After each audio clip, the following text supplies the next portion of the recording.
श्री राधे राधे। हरे कृष्ण। दोस्तों, आज की जो सच्ची घटना है वो श्रीधाम वृंदावन की है। एक दिन पूर्णिमा की रात थी, चांदनी रात। मंदिर के द्वार हर रोज़ की तरह उस दिन भी बंद हो चुके थे और रात होने के कारण धीरे धीरे बाजार भी बंद होने लगे थे। वृंदावन की चारों ओर चाँद की चांदनी फैली हुई थी और ठंडी ठंडी हवा चारों तरफ बह रही थी।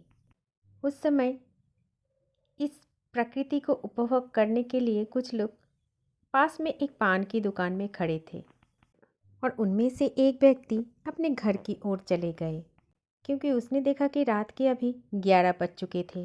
वृंदावन की समस्त बाजार सुनसान हो गया था। वृंदावन की समस्त गलियां खाली हो गई थी, लेकिन तनिक दूर में एक दुकान खुली थी जहां से रोशनी आ रहा था, और दरअसल वो था एक हलवाई की दुकान। फिर वो व्यक्ति उस हलवाई की दुकान पर पहुंचा और दुकान में जाके देखा कि एक वृद्ध हलवाई बाबा बैठकर लड्डू बना रहे थे।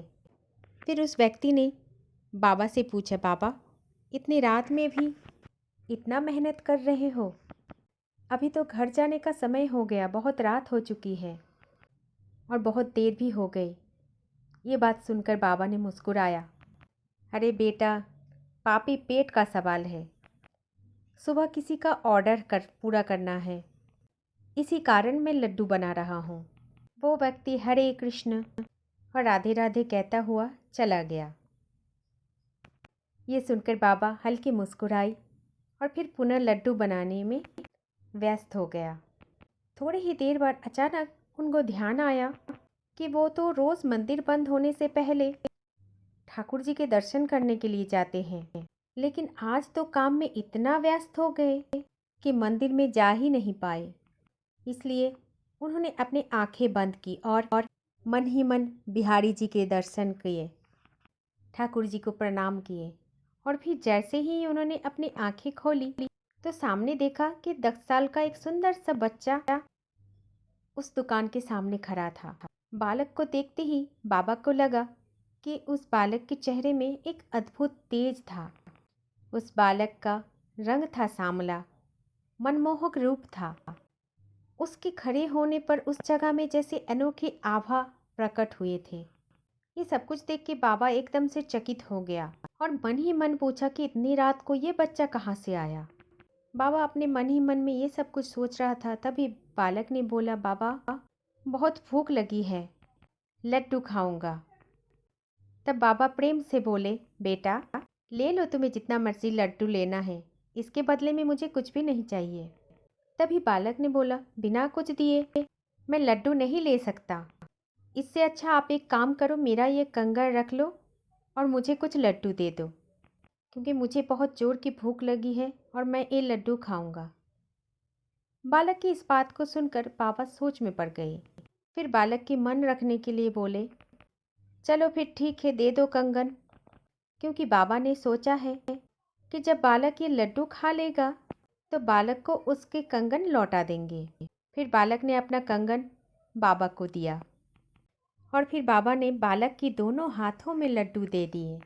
लेकिन जैसे ही बाबा ने बालक को लड्डू देने के बाद दूसरी ओर देखा, फिर बालक वहाँ नहीं था। ये सब कुछ देखकर बाबा एकदम से स्तब्ध रह गए। काम पूरा करने के बाद दुकान बंद की और फिर घर की ओर चल दिए। लेकिन बाबा के मन में तब भी वही बात चल रहा था। बार बार अपने स्मरण में वही बालक का स्मृति आ रहा था, क्योंकि बालक बहुत ज़्यादा संस्कारी था। मुफ्त में वो कुछ नहीं लेना चाहता था।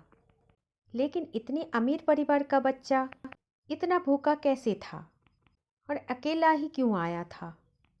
ये सब बातें बाबा के मन में बेहद गंभीर चिंता का प्रकट किया था। इसी कारण रात भर बाबा सो नहीं सके। यही सोचते रहे कि बालक जरूर सुबह अपने माता पिता के साथ दुकान पर आएगा और तभी वे उसे कंगन लौटा देंगे। और फिर अगले दिन सुबह बाबा ने दुकान खोली और फिर दुकान की पूजा पाठ किया और मन ही मन उस बालक का प्रतीक्षा करने लगे। लेकिन वो बालक नहीं आया था। इतने में ही मंदिर के भंडारी जी को दिखा, जो दुकान के सामने से जा रहे थे। और बाबा ने हमेशा की तरह उन्हें पुकारा, जय हो बिहारी जी की। अरे भंडारी जी, आप कैसे हो? तभी भंडारी जी बाबा से बोले, जय हो बिहारी जी की बाबा। बस मैं तो ठीक हूँ, परंतु मन बहुत भारी है। बाबा ने फिर भंडारी जी से पूछा, क्या हुआ भंडारी जी, आप इतना उदास क्यों हैं? तब भंडारी जी ने बाबा से कहा कि बाबा मैं क्या बताऊं, आज सुबह से ठाकुर जी का कंगन चोरी हो गया, नहीं मिल रहा है। कल तो हमने ठाकुर जी के दोनों हाथों में कंगन देखा था, आज तो बस एक ही हाथ में कंगन रह गया। बाबा ये सब कुछ सुनकर एकदम से स्थिर हो गए, उनके हाथ पैर कांपने लगे। ये सब कुछ सुन के बाबा के माथे पर पसीना भी आ गया और फिर कांपते हाथों से उन्होंने वही कंगन उठाया और फिर भंडारी जी से दिखाया और फिर भंडारी जी को पूछा, भंडारी जी देखो तो क्या ये वही कंगन है? ये सब कुछ देखकर भंडारी जी एकदम से चौंक गया। अरे बाबा, ये तो ठाकुर जी के कंगन है, लेकिन ये कंगन आपके पास कैसे आया? भंडारी जी अपनी बातें बोलते रहे, लेकिन बाबा की आंखों से अश्रु बहने लगे और फिर उन्होंने रात की पूरी घटना भंडारी जी को सुनाई। भंडारी जी, मेरे कान्हा रात को आए थे, बोल रहे थे भूखे थे और बोले कि बाबा कंगन ले लो क्योंकि मुझे लड्डू खाने हैं। मैंने बस उनके हाथों में लड्डू दिया और वो अंतर्ध्यान हो गए।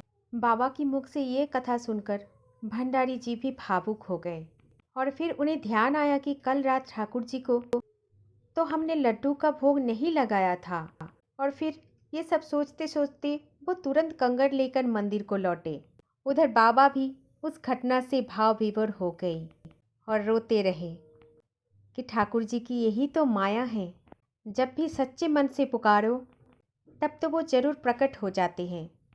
वो हर पल हमारे साथ रहते हैं, पर हम तो उन्हें पहचान ही नहीं पाते। यदि सच्चे हृदय से उन्हें पुकारोगे तब तो वो अवश्य आपको दर्शन देंगे। बाबा जी ने फिर आंखें बंद करके ठाकुर जी को स्मरण किया, प्रणाम किया और तत्क्षणात ठाकुर जी प्रकट हो गए बाबा की आंखों के सामने। ऐसी होती है बिहारी जी की लीलाएं। वृंदावन में बिहारी जी हर किसी के साथ लीला करते हैं, लेकिन हर कोई समझ नहीं पाते हैं। जय जय श्री राधे राधे, जय श्री कुंज बिहारी, जय जय श्री हरिदास। आज की जानकारी अच्छी लगी तो वीडियो को शेयर करना ना भूलें। चैनल को सब्सक्राइब जरूर कर देना और कमेंट में राधे राधे जरूर लिखना, क्योंकि राधे राधे लिखने से ही बिहारी जी खुश हो जाते हैं। एकमात्र राधा नाम ही कृष्ण को सबसे ज़्यादा प्रिय है। तो चलिए प्रेम से सभी बोलते हैं, जय जय श्री राधे राधे।